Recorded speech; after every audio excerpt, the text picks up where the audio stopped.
জাতীয় সংগীতের মাধ্যমে আমরা আজকের খেলা আরম্ভ করব।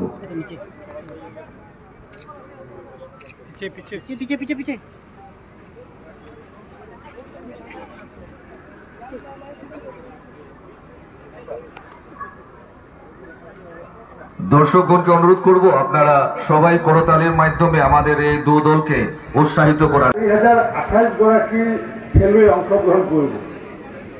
এটা সমষ্টিত 4028 গৰাকী খেলুৱৈ অংশগ্ৰহণ কৰি যি প্ৰতিযোগিতা অনুষ্ঠিত হ'ব, নিশ্চিত ৰূপত এক ক্ৰীড়াৰ মনোভাৱ গঢ়ি তুলিবলৈ সক্ষম হৈছে কৌশিক ৰায়।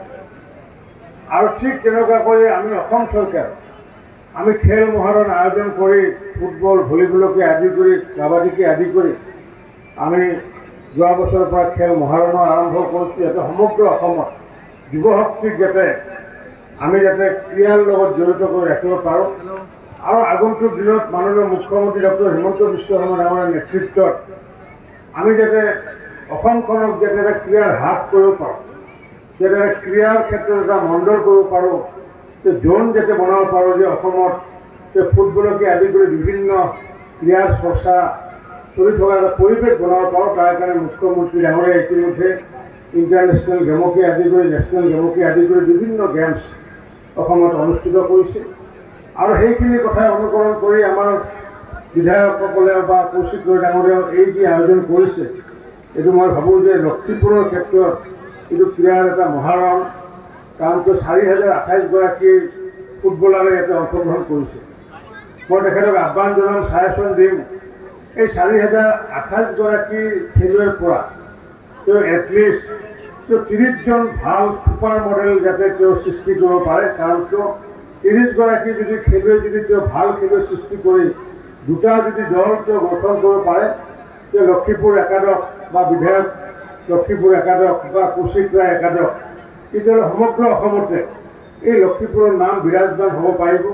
আৰু নিশ্চিত ৰূপত 4028 গৰাকীৰ ভিতৰত 30জন তেওঁৰ ল'ৰা ইয়াৰ পৰা ভাল উৎকৃষ্ট ল'ৰা তেওঁ সৃষ্টি কৰি পেলাই তেওঁ অসমত যাতে লক্ষীপুৰৰ যে ফুটবল খেলৰ ক্ষেত্ৰত লক্ষীপুৰৰ এক উল্লেখযোগ্য ভূমিকা আছে, সেইটো যাতে প্ৰতিষ্ঠা কৰিব পাৰে। তাৰ কাৰণে মই তেখেতক আহ্বান জনাইছোঁ।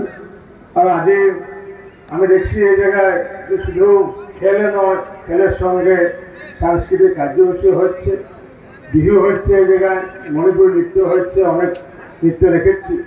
এই খেলের সঙ্গে যা সাংস্কৃতিক প্রোগ্রাম রেখেছে তার জন্য আমি ওনাকে ধন্যবাদ জানাচ্ছি। এবং যেগুলো পার্টিসিপেন্ট উদ্দেশ্য ছিল যে শুধু লক্ষ্মীপুরের খেলোয়াড় যারা আছেন তারা এখানে অংশগ্রহণ করতে পারবেন। আমরা প্রতি 2022-23-এর সঙ্গে সঙ্গতি রেখে 2024-এও আমরা জিপি লেভেলে আমাদের টুর্নামেন্টগুলো অনুষ্ঠিত হবে। প্রত্যেক জিপিতে জিপি ভিত্তিক টুর্নামেন্ট হবে। আর জিপি ভিত্তিক টুর্নামেন্টে যারা বিজয়ী হবে তারা বিধানসভা লেভেল এলএসি লেভেল যে টুর্নামেন্ট সেই টুর্নামেন্টে তারা অংশগ্রহণ করবেন।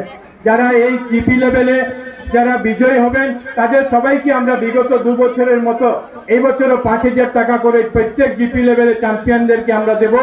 জিপিতে যারা রানার্স আপ হবেন তাদের সবাইকে আমরা 2500 টাকা করে দেব।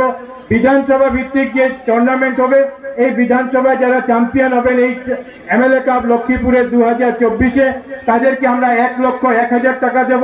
যারা রানার্স আপ হবেন